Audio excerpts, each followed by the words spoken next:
Beliau baru nyiram lemonnya. Masih ada harapan nggak, Pak? Masih lah. Masih ya. Siram. Iya. Sambung aja selain. Sip.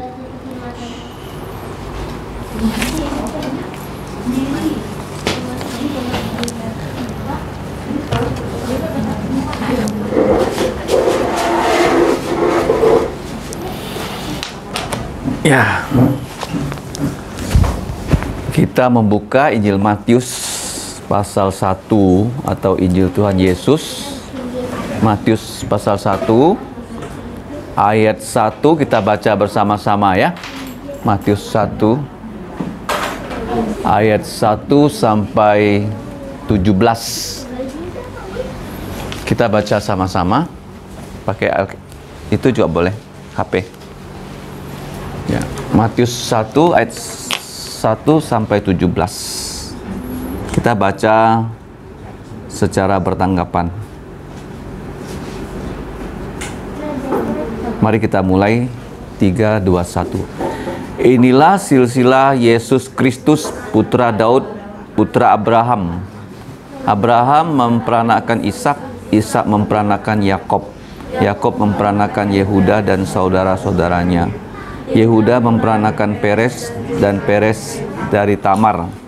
Peres memperanakan Hezron, Hezron memperanakan Ram, Ram memperanakan Abinadab, Abinadab memperanakan Nahazon, Nahazon memperanakan Salmon, Salmon memperanakan Boas dari Rahab, Boas memperanakan Obed dari Rut, Obed memperanakan Isai, Isai memperanakan Raja Daud, Daud memperanakan Salomo dari istri Uria, Salomo memperanakan Rehabeam, Rehabeam memperanakan Abia, Abia memperanakan Asa, Asa memperanakan Yosafat, Yosafat memperanakan Yoram, Yoram memperanakan Usia, Usia memperanakan Yotam, Yotam memperanakan Ahaz, Ahaz memperanakan Hizkia, Hizkia memperanakan Manase, Manase memperanakan Amon, Amon memperanakan Yosia, Yosia memperanakan Yekonya dan saudara-saudaranya pada waktu pembuangan ke Babel.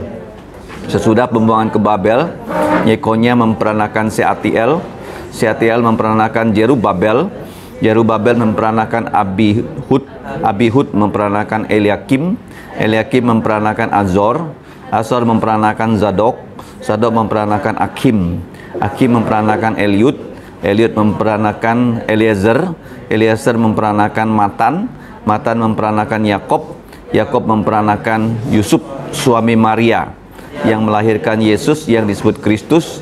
Jadi seluruhnya ada 14 keturunan dari Abraham sampai Daud, 14 keturunan dari Daud sampai pembuangan ke Babel, dan 14 keturunan dari pembuangan ke Babel sampai Kristus. Mari kita berdoa. Bapa kami di surga, kami datang mengucap syukur untuk pertemuan kami para guru baik TK Kristen maupun SD Kristen Kalvari pada siang hari ini. Kami menyerahkan saat kami bersekutu, kiranya Engkau menolong kami untuk memberikan kami pemahaman yang baik tentang firman-Mu. Kami sadar kami adalah manusia yang berdosa, yang terbatas. Kiranya Roh-Mu yang kudus menolong kami, bahkan belas kasihan-Mu mengampuni kami akan semua dosa kami. Kami percaya hanya dengan darah Yesus semua dosa kami bisa dihapus. Kami serahkan waktu ini ke dalam pimpinan-Mu. Kami berdoa supaya nama-Mu saja yang ditinggikan, dimuliakan. Dalam nama Tuhan Yesus kami mengucap syukur dan berdoa. Amin. Ini kali ketiga ya kita bertemu di semester genap tahun ajaran 2022-23 ya. Kita sudah belajar prolog Injil menurut Injil Yohanes dan juga prolog Injil menurut Injil Lukas. Nah, sekarang kita masuk ya. Kedua prolog itu kalau kita lihat adalah ataupun pra-eksistensi Kristus. Yesus sudah ada sebelum dia lahir. Tidak seperti kita ya. Kita belum ada sebelum kita di dalam kandungan ibu. Itu bedanya. Makanya dalam Injil Tuhan Yesus dengan awalan P ya, praeksistensi Kristus. Itu ada 2 perikop. Nah, sekarang kita masuk ke presentasi ya mengenai Kristus. Jadi sekarang dijelaskan ya Kristus itu mengenai dia. Yang pertama kita belajar silsilah, dan setelah itu ada pengumuman kelahirannya. Nah, kita lihat di sini silsilah Yesus Kristus pertama-tama dicantum di dalam Injil Matius. Nah, pada zaman dulu kitab suci itu tidak ada namanya, seperti kitab Kejadian. Nah, kenapa kitab Kejadian bernama kitab Kejadian? Karena waktu orang menerjemahkan kitab Kejadian dari bahasa Ibrani ke bahasa Yunani, jadi tahun itu ya antara tahun 400 sampai tahun Yesus lahir, yang disebut Septuaginta ya, 70 penerjemah, baru kitab Kejadian itu diberi nama Genesis. Ya, Kejadian. Kalau orang Yahudi itu menamakan kitabnya sesuai dengan beberapa huruf pertama dari kitab itu.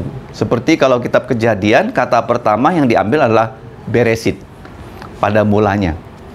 Ya, jadi nama kitab Kejadian dalam bahasa Ibrani itu pada mulanya. Nah, Injil Matius juga ditulis oleh seorang Lewi yang bernama Matius.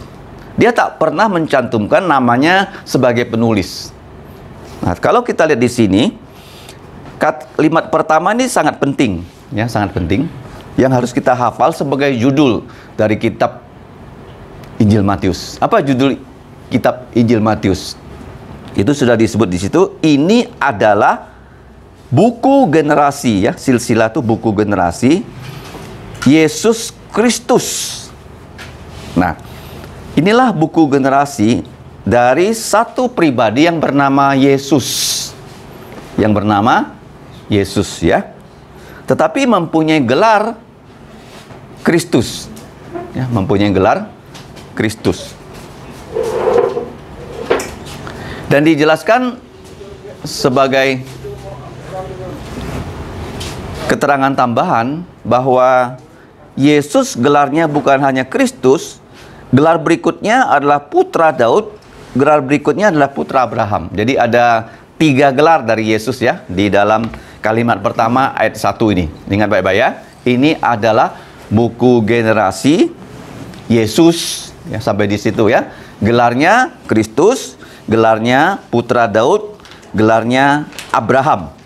Nah, nama Yesus itu nama yang umum di kalangan orang Yahudi. Yesus itu bahasa Yunani. Kalau bahasa Ibraninya tuh Yosua, Yehosua. Ingat baik-baik ya. Banyak orang nggak tahu tuh nama Yesus itu nama yang umum di kalangan orang Yahudi. Banyak orang nama Yesus. Kalau kamu pergi ke Filipina tuh banyak orang namanya Yesus. Pemain sepak bola ada yang namanya Gabriel Yesus. Jadi nama umum Yehosua. Nah, nama Yesus itu apa arti nama? Nama tuh berarti loh. Jangan kamu bilang nama nggak berarti. Jadi kalau nggak berarti namakan sembarangan aja. Jadi kalau nama sembarang bisa bikin orang ketawa. Ada nama dari kawan anak saya di Taiwan ya, namanya Rong Wei. Bahasa Chinese-nya Rong Wei. Tapi Esra kan nggak gitu tahu Chinese. Dia bilang Rong Wei apa Rong Wei? Rong Wei, jalan salah dia bilang. ya Rong Wei gitu loh. Jangan sembarang kasih nama gitu ya. Nama itu berarti sekali. Nah, jadi di sini Yesus artinya apa? Tuhan juru selamat. Tuhan apa? Tuhan juru selamat. Jadi artinya Yehosua, kita sudah berdosa, kita akan masuk neraka dan kita tidak bisa menyelamatkan diri sendiri. Itu konsep orang Yahudi. Jadi Tuhan yang datang menyelamatkan kita. Ini terbukti waktu Adam dan Hawa jatuh dalam dosa, mereka merasa diri telanjang dan mereka merasa hidup sudah akan susah. Ya, kemudian Allah datang menghakimi dan menghukum, dan mereka dijanjikan yaitu seorang juru selamat yang akan lahir dari perempuan, karena perempuan ini keturunannya akan meremukkan kepala dari ular, dan ular akan melukai tubit dari keturunan wanita. Inilah penggenapan dari janji Allah kepada Adam dan Hawa. Nah, kalau orang bertanya pada kalian ya, Apakah di sorga ada Adam dan Hawa enggak? Ada enggak? Mereka masuk enggak ke sorga? Mereka masuk surga karena mereka melahirkan keturunan yang pertama namanya Kain, tapi Kain itu jahat, dia punya adik namanya Habel. Habel itu harusnya yang nanti ya bisa melahirkan keturunan yang nanti perempuan akan melahirkan seorang putra, itu dibunuh oleh Kain. Nah, jadi di sini kalau kita lihat ya, Yesus nama yang umum itu artinya Tuhan yang menyelamatkan kita. Kita tak bisa menyelamatkan diri sendiri. Di dunia ini hanya ada dua golongan agama.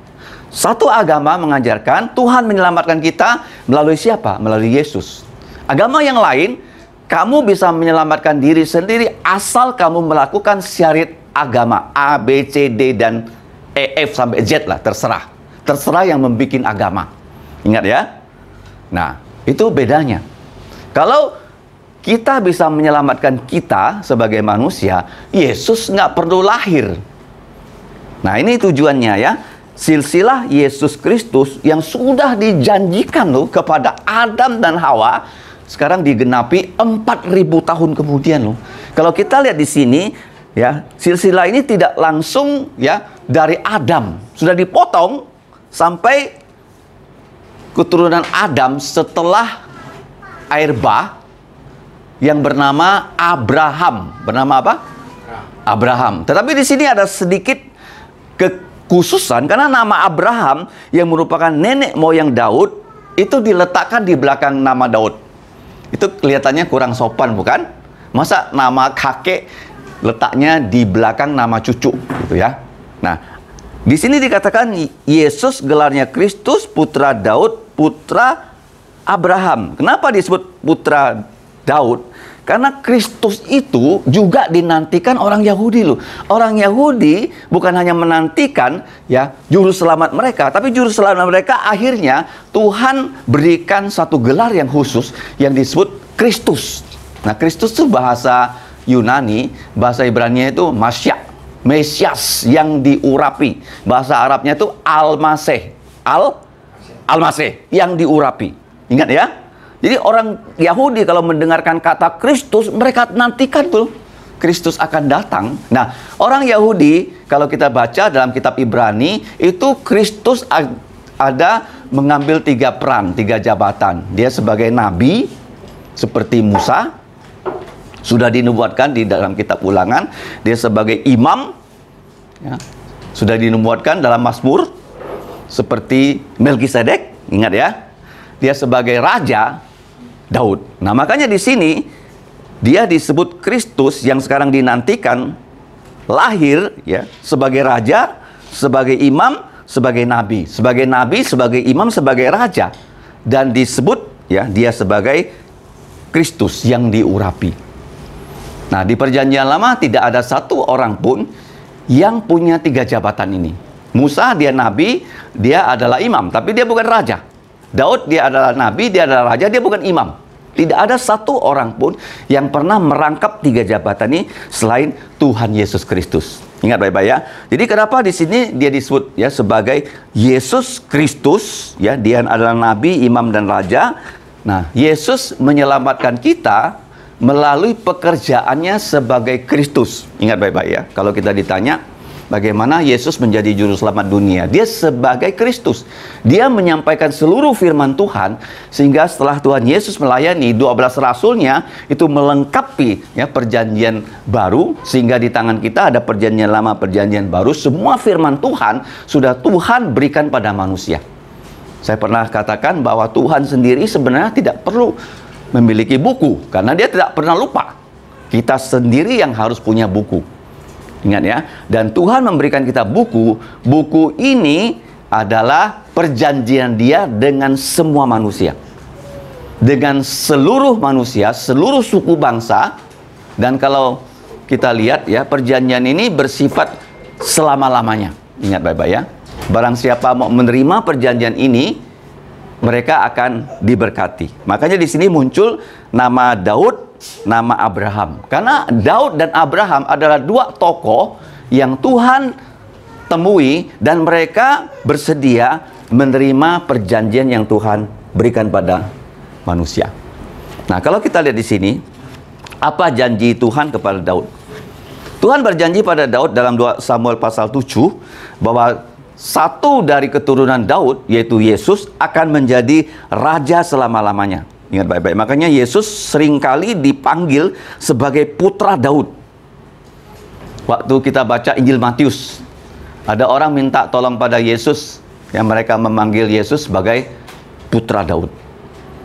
Artinya Yesus akan menjadi raja seperti Raja Daud. Tapi Raja Daud sudah mati. Yesus akan menjadi raja untuk selama-lamanya. Dan raja itu pasti dia mengalahkan musuh. Dan musuh yang dikalahkan oleh Raja Daud yang paling terkenal itu adalah Goliat, ya kan? Setiap anak-anak ya tahu di sekolah minggu siapa tuh Goliat. Nah, Yesus mengalahkan musuh yang disebut musuh paling akhir manusia loh. Setiap kita punya musuh, dan musuh yang paling akhir dari setiap manusia namanya maut. Kamu boleh bilang kamu nggak punya musuh, betul ya. Tapi sebenarnya setiap manusia punya musuh, dan disebut musuh paling terakhir, the last enemy. Dia akan datang menantang kita, dan kita nggak bisa bilang, saya duel dengan kamu, saya pasti menang, pasti kalah. Karena maut begitu datang pada orang itu, orang yang bersangkutan tidak bisa bernegosiasi dengan maut untuk menunda kematiannya. Pasti orang itu mati, ya. Jadi disebut the last enemy. Setiap orang punya last enemy, ya, musuh terakhir namanya maut. Dan Yesus mengalahkan maut dengan mati untuk kita di atas kayu salib. Dengan kematiannya dia mengalahkan maut, sehingga maut tidak ada lagi kuasanya atas semua manusia. Ingat, kalau kita percaya Yesus, makanya disebut di sini putra Daud. Kenapa Daud namanya mendahului Abraham? Karena Daud adalah raja. Jadi Injil Matius ingin menjelaskan pada kita, Yesus adalah raja, singa dari suku Yehuda. Dan waktu Yesus ya bertemu dengan murid-muridnya, jadi dia bertanya pada muridnya, siapakah aku? Menurut orang banyak, ada yang mengatakan Yeremia, ada yang mengatakan Elia, nabi yang akan datang. Tapi menurut Petrus, ya, yang ditanya oleh Yesus pada muridnya, Petrus berkata, engkau adalah Mesias, putra Allah yang maha tinggi. Yesus bilang, betul jawabanmu, tapi siapa yang kasih tahu kamu? Bukan kamu, tapi Bapa di sorga. Ingat ya, jadi dia dapat ujian, dia dapat contekan dari Bapa sorgawi. Hebat kan? Ya, ujian, tapi yang kasih dia jawaban siapa? Bapa sorgawi. Jadi dia sebut pertama kali Mesias di antara murid-murid Yesus. Kemudian kalau kita lihat kepada murid Yesus, Yesus mengajarkan dia Mesias. Tapi jangan kasih tahu orang dulu bahwa dia Mesias. Dia nggak mau sebelum dia bangkit. Ya. Kemudian kepada perempuan Samaria. Ingat nggak? Yesus bertemu dengan perempuan Samaria di sumur Yakob. Ya kan, perempuan ini tahu loh, mereka sedang menantikan Mesias. Dan waktu Yesus ya berbincang dengan dia, Yesus bilang, ya aku inilah Mesias, kamu sudah ketemu dengan Mesias. Jadi Yesus ya mengajarkan pada orang, dia adalah Kristus. Dan kalau kita baca juga di dalam kitab Wahyu, ya pada Wahyu pasal 22 terakhir loh, Yesus disebut juga sebagai Mesias, Kristus. Makanya dengan kata Kristus, kita punya agama Kristen. Ingat ya, dari kata Kristus kita punya agama Kristen. Ya, sebenarnya Kristus itu adalah pekerjaan dia untuk menyelamatkan kita. Dia sebagai nabi, dia sebagai imam, dia sebagai raja. Dengan 3 ya pekerjaan itu dia menjadi Yehosua, Tuhan yang menyelamatkan. Nah, jadi di sini kita harus ingat ya, ini adalah silsilah Yosua, tapi gelarnya Kristus. Kenapa dia gelar Kristus? Karena dia putra Daud, dan putra Daud itu tidak lepas ya hubungannya dengan Abraham. Kenapa Abraham? Dan silsilah ini berbeda dengan silsilah yang akan kita pelajari di bulan Februari, yaitu silsilah dalam Injil Lukas. Ini silsilah menurut Injil Matius ya, di situ dicantumkan hanya dari Abraham. Ya, Abraham. Nah, Abraham kalau kita lihat ya dari nama-nama yang tadi kita sebut ya, dia memperanakan Ishak, usianya sudah 100 tahun ya. Kemudian Ishak memperanakan Yakob, Yakob memperanakan 12 putra, dan satu di antara mereka yang bernama Yehuda, itulah yang menurunkan Tuhan Yesus. Nah, tapi di dalam silsilah ini, selain kita menemukan nama laki-laki, ada 5 nama perempuan. Berapa nama? Ya, 5. Pada zaman dulu ya, perempuan itu dianggap sebagai second class. Nggak perlu disebut. Ingat ya, yang punya bisnis itu laki-laki. Yang punya bisnis di pintu gerbang itu laki-laki. Hanya peristiwa tertentu ada nama perempuan diungkap. Nah, kalau kita lihat anak-anak juga begitu ya, di zaman dulu tidak begitu diperhatikan. Jadi waktu Yesus memberi makan 5.000 orang, yang dihitung hanya laki-laki dewasa, tidak termasuk perempuan dan anak-anak. Kira-kira begitu. Tapi di sini kalau kita lihat ada 5 perempuan. Coba siapa saja perempuan yang disinggung di situ? Kira-kira perempuan di sini bisa ketemu nggak? Namanya siapa saja? Ada 5. Yang pertama siapa? Semuanya laki-laki ya. Hanya ada 5 perempuan. Sebelum ayat 3 sudah ada 1. Ayat 3. Coba lihat ayat 3. Tamar ya. Nah, Tamar ya. Tamar ini kalau kita baca dalam kitab Kejadian itu ceritanya nyelip. Ya, nyelip. Kenapa Tamar? Karena waktu Tamar sudah menikah dengan putra sulung Yehuda, putra sulung Yehuda itu mati ya. Di waktu putra sulung Yehuda itu mati, apa yang terjadi?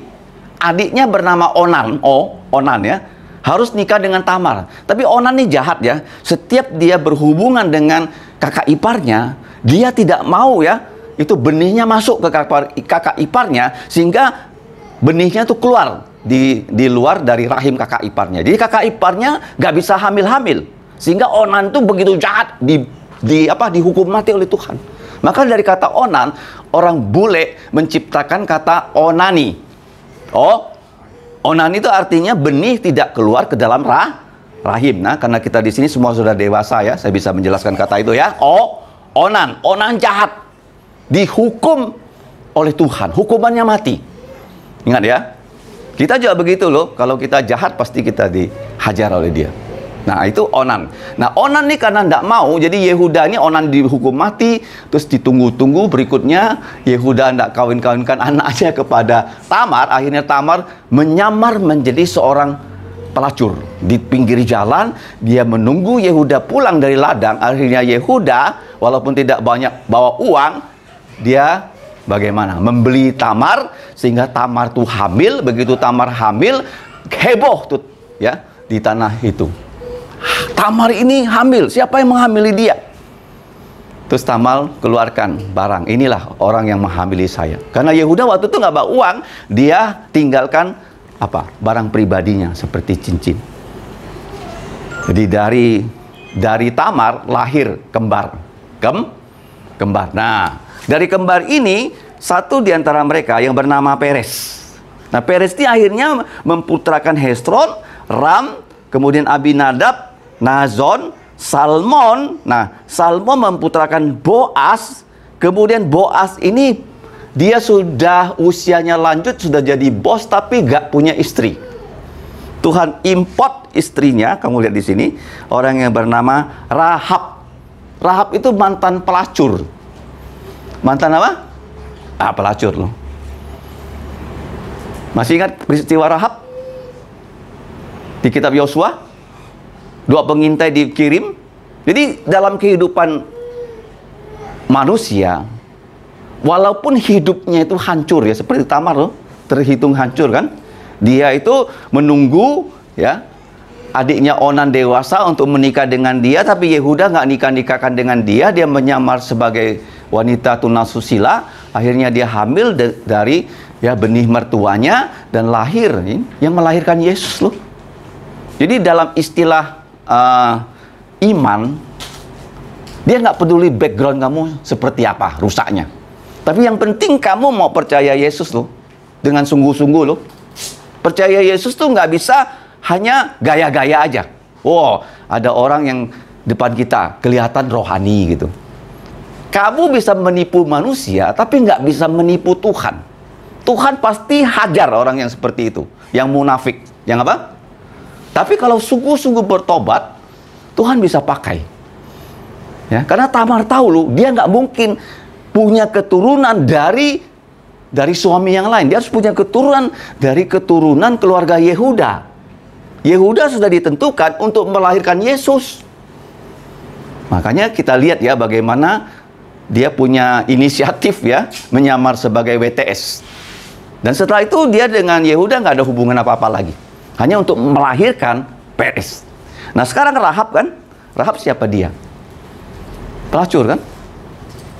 Dia ikut dengan kelompoknya Yosua masuk tanah perjanjian. Ternyata orang yang bersuku Kanaan ini dapat suami dan melahirkan siapa anaknya?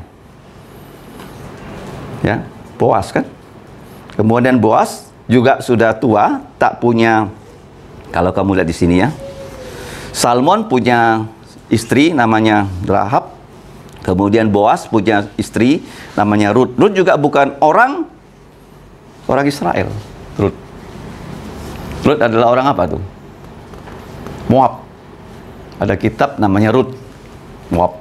Jadi suaminya sudah mati, dia ikut mertuanya kembali ke tanah perjanjian.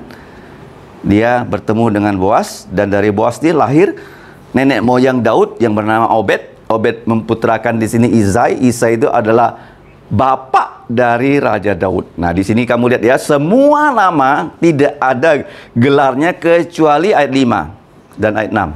Raja Daud. Garis bawahi ya. Yang lain-lain itu orang biasa. Ya, hanya Daud disebut raja. Sesudahnya juga banyak raja, tapi tidak disebut raja. Kenapa? Karena Yesus itu akan menjadi raja seperti Daud. Yesus bukan jadi raja seperti Salomo. Yesus bukan jadi raja seperti yang di sini disebut Yosafat, Hizkia, bukan. Yesus akan menjadi raja seperti Daud. Daud itu the best king di Israel. Ya, kadang-kadang menjadi the best itu susah ya. Kalau di Indonesia sampai saat ini boleh dibilang the best presiden itu Jokowi ya. Kenapa dia? Karena dia hidupnya sederhana, ya kan? Istrinya satu, ya, dan sebagainya. Banyak yang dia bikin, ya, melebihi presiden sebelumnya. Ya, kita bersyukur ya. Presiden ke-7 itu bagus. Kalau di Amerika, presiden yang the best orang bilang Abraham Lincoln. Siapa dia? Abraham Lincoln. Dia the best katanya. Ya. Nah, kalau kita lihat di sini, jadi Raja Daud ini dia mempunyai banyak anak, ya, termasuk ya di sini Salomo. Tapi kalau di sini kita lihat Salomo memperutakan Rehabiam, dan semua raja-raja setelah Raja Daud sampai dibuang ke Babel, nggak ada lagi raja di Israel. Dan raja-raja yang dicantumkan di sini itu lompat, ya, nggak persis seperti itu. Ada nama raja yang nggak disebut. Ya, kita nggak boleh bilang, oh ini keturunannya 14 generasi. Ya, kalau sekarang kita menggunakan kata generasi kan, generasi Z, generasi Y, ya, baby boom. Bahkan di handphone kan sekarang ada apa? 1G, 2G, 3G, 4G, 5G kan. Nah, kalau di sini ada 14G loh, 14G tambah 14G tambah 14G. Nanti saya jelaskan kenapa 14G ya. Jadi di sini dari Daud, ya, Abraham sampai Daud 14 keturunan, dari Daud sampai dibuang ke Babel 14 keturunan, dari Babel, ya, kalau kamu lihat di sini Daud, di sini nama perempuan berikut yang disebut siapa itu? Daud memputrakan Salomo dari istri Uria, tidak disebut namanya Batseba. Ini juga peristiwa kelam. Ya, Tuhan bisa menggunakan peristiwa kelam yang terjadi dalam hidup manusia yang adalah dosa loh. Ya, tapi bisa diputar oleh Tuhan kalau dua orang itu bertobat. Jadi di sini Daud bertobat, Batseba bertobat, walaupun dosa mereka sangat besar. Daud bahkan ya mengambil istri anak buahnya Uria, dan Uria itu disuruh perang ke tempat yang berat sehingga Uria itu mati. Tapi dari Uria lahir Salomo, raja yang paling bijak di seluruh dunia. Nggak ada orang yang lebih bijaksana daripada Salomo. Ingat baik-baik ya. Jadi di sini sudah ada nama siapa? Tamar, perempuan. Siapa lagi? Rahab. ya, bukan tindakan baik ya, Tamar. Rahab juga ya, mantan pelacur. Ruth, janda. Kemudian siapa lagi? Istri Uria. Nah, setelah itu semua keturunan raja dari Salomo ya sampai pembuangan ke Babel, ada raja yang baik dan ada raja yang tidak baik. Itu ya intinya di situ ya. Jadi kalau kita hidup bergaul dengan manusia, kamu bisa ketemu dengan orang baik, orang nggak baik. Nggak semua orang baik. Kamu jangan pikir oh semua yang kamu ketemu itu semua orang baik, enggak. Ya, ada orang baik sedikit. Orang tidak baik, oh banyak. Ya, di dunia ini lebih banyak orang tidak baik daripada baik. Ya, ngerti ya? Jadi kalau kamu lihat di sini, raja-raja Israel itu banyak, tapi yang baik itu yang nggak sampai 10. Nggak sampai 10 orang, kamu bayangkan loh. Artinya menjadi orang baik itu nggak gampang. Di tangan kita banyak anak. Berapa di antara mereka bisa jadi anak baik? Kita perlu ya mendoakan mereka loh, satu persatu loh. Ingat ya, makanya waktu di chapel saya panggil mereka satu persatu. Walaupun umur saya sudah 60, saya berusaha menghafal, berusaha mengingat mereka dalam doa saya. Ingat ya, kita datang di sini bukan hanya untuk sebagai guru biasa, tapi kita sebagai guru yang punya tanggung jawab rohani mereka dan hidup mereka di masa kekal. Di masa apa? Kekal, ya. Kita ingat dia, ini siapa? Sudah belum kamu kenal Yesus? Selalu saya ketemu mereka tanya gitu. Sudah. Nah, syukurlah kalau bisa terus begitu. Ingat ya. Jadi orang baik dalam definisi Tuhan, kalau dia sudah percaya Yesus. Siapapun dia, mau dia pelacur, mau dia pembunuh, nggak peduli. Asal dia sudah percaya Yesus, di mata Tuhan dia orang baik. Ngerti? Tapi di dunia ini lebih banyak orang jahat daripada orang baik. Dan jadikan orang baik bagaimana caranya? Kamu nggak bisa. Hanya Yesus yang bisa. Yesus bisa buat Rahab yang pelacur jadi nenek moyang dia loh. Ingat ya. Menjadikan Tamar yang nyamar jadi pelacur menjadi nenek moyang dia. Hanya Yesus yang bisa menyelamatkan anak-anak yang ada di tangan kita. Yang kebanyakan tuh nakal-nakal ya. Wah, kalau kita masuk kelas tuh bisingnya tuh bisa bikin kita stres tuh, ya kan? Sangat-sangat bising, ya. Tak kalah dengan pasar ya. Kalau zaman dulu saya ingat saya waktu kecil ketemu guru berdiri begini nggak berani gerak loh. Kalau sekarang loh dia lari kayak anjing gitu. Stop, jangan lari, lari lagi dia. Oh, kalau anjing kan dijerat gitu kan, jerat pukul. Kita nggak boleh jerat, nggak boleh pukul. Nah, itu masalahnya. Nah, ya, kalau anjing kan boleh kan? Kenapa anjing nurut? Karena dihajar. Coba anak-anak, kalau masih boleh hajar, pasti nurut. Di Alkitab dikatakan loh, kamu boleh rotan anak di sini. Tapi pendidikan bilang jangan rotan. Ya, dunia ini sekarang makin susah. Jadi guru kenapa susah? Karena nggak boleh rotan. Ya, rotan ininya boleh. Ya, anak-anak tuh boleh dirotan kalau dia nakal supaya dia ingat. Ya, tidak boleh ulangi hal yang membuat orang lain bisa berbahaya dan dirinya sendiri. Jadi di sini kita lihat ya, perempuan yang bernama pertama Tamar, yang bernama Rahab, yang kemudian Ruth ya, janda orang asing, kemudian istri Uria yang sudah bertobat juga, memputrakan Salomo, dan dari keturunan raja-raja ini Alkitab menyebut mereka baik dan jahat. Ya, kalau baik seperti Raja Daud, kalau jahat seperti siapa tahu nggak? Yeroboam, putra Nebat. Ingat baik ya? Kalau baik seperti siapa? Raja Daud. Kalau jahat seperti Yeroboam, putranya Nebat. Kenapa Yeroboam putra Nebat? Karena Yeroboam putra Nebat waktu dia diberi kerajaan utara, dia bikin loh tempat kebaktiannya tidak lagi Yerusalem, dia bikin di Dan dan di Betel. Dia ubah sehingga orang nggak bisa lagi Paskah selama dia jadi raja, dan dia ubah kalender ini keagamaan Yahudi. Yang kedua dia ubah, yang ketiga dia ubah setiap orang bisa jadi imam, padahal imam itu hanya keturunan dari Harun. Dia ubah 3 sehingga tidak ada raja yang baik dari raja di utara, satu pun nggak ada. Hanya raja baik ada dari selatan. Ini raja selatan ya, karena keturunan Daud itu raja selatan. Nah, keturunan Daud raja yang baik. Kira-kira siapa ya kalian yang ngajar anak-anak? Salomo baik nggak? Ayo. Awalnya baik, tengahnya nggak baik, akhirnya ya dia karena banyak harta, banyak istri, akhirnya dia menyembah berhala, akhirnya dia baik nggak? Hah? Nah, saya kasih PR ya. Nah, nanti diskusi ya. Nanti ditanya anak-anak, Salomo baik nggak? Nah, kamu kasih jawaban lo. Nah, kemudian yang berikutnya yang saya kasih tahu yang baik, siapa lagi di situ? Hizkia baik ya? Hizkia. Putranya Manase jahat sekali, tapi sebelum mati dia bertobat. Yosia baik ya. Jadi di sini raja-raja yang baik tidak banyak ya. Lebih banyak raja yang jahat. Dari Raja Daud sampai pembuangan 14 keturunan, dari pembuangan sampai kembali ke Yerusalem ya, ke Yudea untuk melahirkan Yesus, itu ada 14 generasi. Kamu lihat di sini ya. Ada yang terakhir disebut Yakob punya putra bernama Yusuf. Nah, Yusuf nama perempuan terakhir di sini siapa? Maria.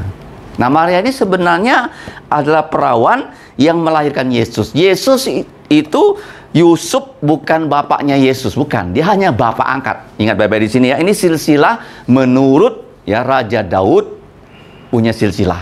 Ingat di sini. Ya Raja Daud. Karena Tuhan pernah berjanji kepada Raja Daud. Nanti kalau kamu lihat di sini silsilah yang akan kita pelajari berikutnya ada beda. Nanti ada bedanya di mana? Dari putra Raja Daud bukan lagi Salomo, tapi yang bukan raja yang bernama Nathan. Dari Nathan ini menurunkan bapaknya Maria. Bapaknya siapa? Maria. Ada silsilahnya Yusuf di sini, yang di Lukas silsilahnya menurut Maria sampai ke Adam. Nanti akan dijelaskan pada pertemuan berikutnya. Jadi di sini yang penting kita lihat kenapa satu bangsa yang dibuang masih bisa kembali ya, untuk melahirkan Yesus.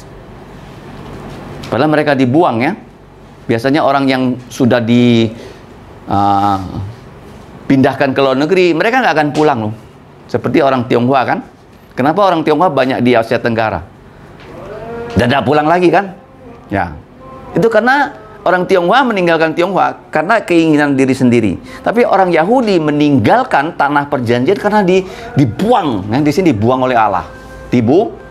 Dibuang ya. Hukumannya adalah lapar, sampar, terus terkapar mati, dan lempar. Itu 4 hukuman yang Tuhan bilang akan dia lakukan pada orang Yahudi. Ingat baik-baik ya. Berapa par? Par pertama apa? Lapar. Kalau terjadi kelaparan, Tuhan menghukum. Yang kedua, terkapar, diserang musuh, banyak yang mati. Ketiga, sebelum lempar apa? Sampar. Ya, tiba-tiba sampar datang, yaitu ribuan orang mati kayak COVID gitu kan. Itu hukuman Tuhan. Ya, seperti AIDS kemarin juga. Yang terakhir, lempar. Tapi Allah mengatakan, walaupun dia lempar, lemparnya 70 tahun. 70 tahun dia bawa balik. Ya, waktu dia bawa balik di sini ada 14 generasi yang disebutkan sampai Yesus lahir. Sampai Yesus lahir. Nah, sekarang kenapa 14 generasi? Nah, begini ya. Ini bahasa Ibraninya Alef Bef Gimel Dalef Hewau ya. Ada lagunya Alef Bef Gimel Dalef Hewau Jain He Tehyot Kam Lame Memnun Same Ain Pe Sadi Kore Sin Sin Tau. Ya, gampangnya nyanyikannya ya. Nah, jadi Alef Bef Gimel Dalef Hewau. Jadi Alef itu huruf pertama dalam Ibrani 1, Bef 2, Dalet 3, Gimel 3, Dalet 4, He 5, Wau 6. Jadi Daud itu namanya adalah ini DVD. Ya, D itu adalah Dalet, Wau dan Dalet. Kalau ditambah 4 tambah 6 tambah 4, 14. Orang Yahudi selalu hidup dengan simbol. Dengan apa? Simbol loh. Dunia ini pun mau dikuasai dengan simbol loh. Kita nggak sadar aja. Seperti protokol. Apa itu protokol? Protokol COVID. Cuci tangan, jaga jarak, pakai masker, vaksin. Apa itu protokol? Presiden kalau ketemu ada protokolnya loh. Berapa jam? Boleh. Nanti kalau udah lewat jamnya, ajudannya nanti bisik-bisik, sudah selesai loh acaranya. Jadi presiden juga nggak baik loh, nggak bebas ya. Dia mau ke pasar pun nggak boleh salaman dekat-dekat dengan rakyat, takut dia apa? Ditusuk dan pisau atau apa? Apa itu protokol? Proses total kontrol. Apa protokol? Proses total kontrol. Nah, di kapal itu penting kan? Kalau tidak ada protokol, kapal bisa tenggelam. Ya, jadi kita perlu tahu ya protokol. Jadi kalau kita lihat di sini, kenapa 14 generasi ini DVD? D, ya, Dalet, Vau, 6, Vau, Dalet, 7. 4 juga. Jadi 4 tambah 6 tambah 4 itu sama dengan 14 generasi. Nama Daud kan DVD, David. Ya. D itu huruf keempat, abjad Ibrani. V itu huruf ke-6, abjad Ibrani. D yang terakhir huruf keempat. Jadi 14 generasi. Supaya orang ingat ya. Sebenarnya bukan 14 generasi loh, ada yang dihilangkan ya. Sengaja dibuat 14. Kenapa? Supaya orang ingat. Supaya apa? Kalau kita mengajar juga begitu ya. Kita buat istilah-istilah supaya anak-anak bisa ingat. Itu guru yang baik. Ya, seperti Mejiku Hibiniu dan sebagainya. Seperti tadi kan, abjad Ibrani susah dihafal. Kalau kita ikuti dengan lagu Alef, Bef, Gimel, Dalef, Hewau, Jahin, Khe. Coba 1, 2, 3. Alef, Bef, Gimel, Dalef, Hewau, Jahin, Khe. Nah, ada Khe ya. Teh, Kaf, Lame, Mem, Nun, Same, Ain, Pe. Nah, coba Sadi, Kore, Sin, Zin, Tau. Nah, nanti kita ingat ya. Ada berapa abjad? 22. Tapi ditambah Sin, Sin jadi 23. Sebenarnya 22 ya. Sin itu 1, tapi titiknya dibuat jadi 2, jadi Sin, Sin ya. Sin, Sin ya. Sin, Sin, Tau. Oke. Jadi kita lihat di sini dari seluruhnya ada 14 keturunan Abraham sampai Daud, 14 keturunan dari Daud sampai Babel, Babel 14 keturunan sampai pembuangan ke Babel sampai Kristus. Kamu lihat ya kata terakhir di sini apa? Kristus. Bukan Yesus ya, tapi namanya Yesus. Banyak orang namanya Yesus, tapi Yesus Kristus hanya satu. Hanya siapa? Yang lahir dari Maria lewat bapak angkatnya Yusuf. Yusuf bukan bapaknya Yesus. Yusuf itu bapak angkat yang melindungi Maria, melindungi Yesus secara fisik waktu Yesus masih bayi. Dan kita tahu Bapak Yesus adalah Allah Bapa lewat kuasa Roh Kudus ya. Ingat baik-baik ya. Walaupun ini kelihatannya silsilah, tapi banyak pelajaran rohaninya. Apa, banyak. Ya, silsilah itu kenapa ada silsilah terakhir? Karena generasi sudah berganti. Seperti sekarang kamu lihat ya, Presiden Indonesia Soekarno. Ya, dia hanya punya anak, Megawati pernah jadi presiden. Yang lain-lainnya tuh enggak, silsilahnya beda. Ya, tidak terkontrol. Tapi di sini terkontrol loh. Allah mengontrol sejarah sehingga sejarah pun buat kata sejarah itu juga adalah seperti tadi protokol. Apa protokol? Proses total kontrol. Jadi kalau kamu mau ngontrol orang, kamu buat peraturannya. Kalau enggak ada, orang nggak akan terkontrol. Ya, proses total kontrol. Sejarah apa bahasa Inggrisnya? His story. Ini silsilah apa? His story. Dia yang bikin story-nya. Ya, skenario-nya sudah ada dan kita yang jalankan loh. Dia sudah tahu ya, Elvia akan datang ke sini, akan jadi guru, ya, akan ikut persekutuan, belajar firman. Dia sudah tahu. Dia sudah punya planning. Sudah punya apa? Planning. Nah, kalau kamu yang punya planning, kamu akan gagal. Tapi Tuhan yang punya planning, kamu pasti berhasil. Ingat ya? Jadi kamu tidak boleh, oh saya kepingin gini, langsung kamu jalankan. Kamu boleh tanya dulu sama Tuhan. Betul nggak itu planningmu Tuhan? Kalau betul, saya jalankan. Kalau enggak, saya bertahan di sini. Selalu begitu ya. Makanya history, apa? History. Story-nya siapa? Bukan story-nya Jokowi. Siapa yang taruh Jokowi di situ? Tuhan. Ingat baik-baik loh. History loh. History itu bukan story-nya aku, bukan story-nya kamu. Story-nya dia. Kita hanya dimainkan aja. Nah sekarang mau nggak kamu dimainkan? Jadi guru. Ya kan? Nyapu-nyapu, bersih-bersih dan sebagainya. Jaga anak, mau nggak dimainkan oleh Tuhan? Kalau mau, history. It's not your story. Kita hanya play aja, our part. Play out. Story-nya punya siapa? punyanya dia. Ingat baik-baik ya. Jangan kamu pikir begini, kamu jalankan. Doa dulu, tanya Tuhan dulu. Ya, Tuhan punya rencana yang baik dan rencananya itu yang pasti berhasil. Ya, seperti silsilah dalam Injil Matius. Tidak ada yang meleset. Ya, walaupun background kita seperti apa, asal sungguh-sungguh percaya Yesus, setia sama Yesus, Dia mau pakai kita. Ya, siapa yang baik di dunia ini? Tidak ada, kecuali orang yang sudah dirubah oleh Yesus. Tidak ada. Saya nggak bisa bilang saya bisa buat orang baik, nggak bisa. Guru pun nggak bisa. Hanya Tuhan yang bisa. Ya, mari kita berdoa. Bapa, kami mengucap syukur untuk siang ini kami bisa belajar tentang Yesus Kristus. Bukan hanya putra Daud, putra Abraham, tapi Dia adalah putramu yang Engkau berikan kepada dunia sebagai juru selamat. Kami serahkan waktu kami selanjutnya untuk mendengarkan kesaksian dan juga pokok-pokok doa agar persekutuan kami ini dapat berkenan kepada Engkau. Kami serahkan hidup kami, ampunilah dosa kami dengan darah Yesus, hapus pelanggaran kami. Dalam nama Tuhan Yesus kami berdoa dan mengucap syukur. Amin. Selanjutnya kita akan bersaksi yang mulai dari Saudara P.I. Jakaria dan pokok doa Searah Jarum Jam.